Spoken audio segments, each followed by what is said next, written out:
The Gaza Armistice Decision was voted for second time at UN Security Council on Tuesday, where policy differences within Biden administration were reported.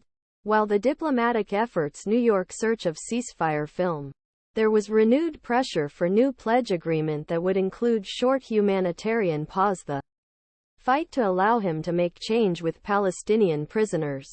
The UN draft decision prepared by the United Arab Emirates has been changed on Tuesday to avoid a third U.S. veto since the conflict began more than 2 months ago.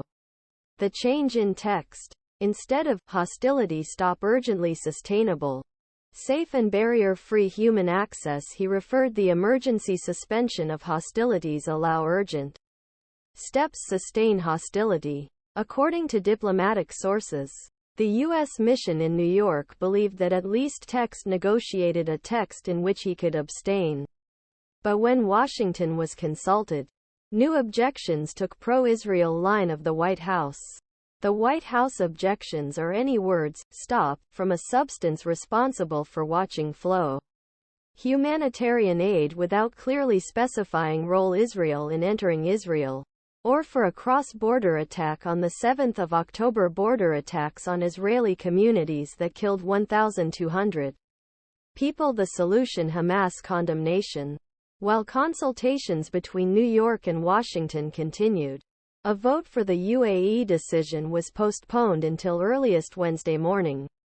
White House National Security Spokesman John Kirby said, "We are still working on the methods of the decision."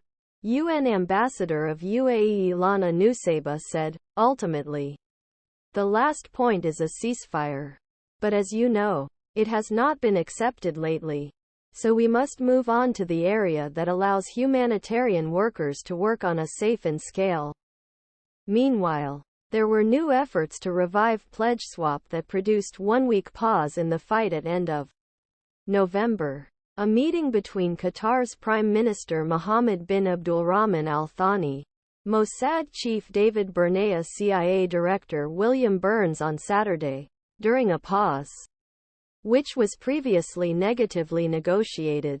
Hamas released 110 women, children and foreigners who were held for 240 Palestinian women, young people organized in Israeli prisons during a previously negotiated pause. Negotiations were positive with research and discussion of negotiators for efforts of negotiations to progress in negotiations, said an anonymous source. But source added, an agreement is not expected unexpectedly.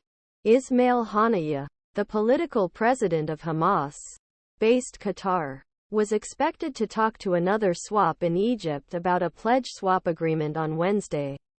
And Isaac Herzog, the president of Israel, confirmed his interest in Israel's revivaling agreement.